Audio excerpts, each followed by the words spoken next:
తాజా 30 పవన్ కళ్యాణ్ ప్రస్తుతం అమెరికాకు వెళ్లిన సంగతి తెలిసిందే. ఆయన హార్వర్డ్ యూనివర్సిటీలో ఫిబ్రవరి 11, 12 తేదీలో జరగనున్న ఇండియా కాన్ఫరెన్స్ లో ప్రసంగించనున్నారు. అమెరికా పర్యటనకు పవన్ తన మూడో భార్య అన్నా లిజినోవర్ను కూడా తీసుకెళ్లారు.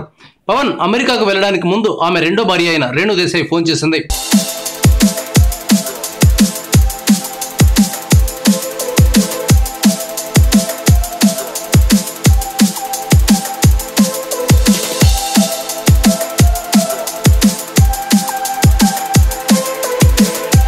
కాటమరాయుడు టీజర్ అదరగొడుతున్నందుకు రేణు దేశాయ్ పవన్ కు అభినందనలు తెలిపింది.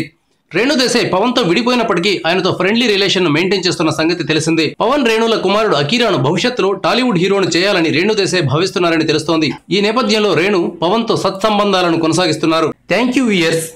ఈ వీడియో మీకు నచ్చితే లైక్ బటన్ టచ్ చేయండి. తాజా 30 ఛానల్ కు సబ్స్క్రైబ్ చేయండి. మీ మిత్రులకు షేర్ చేయండి.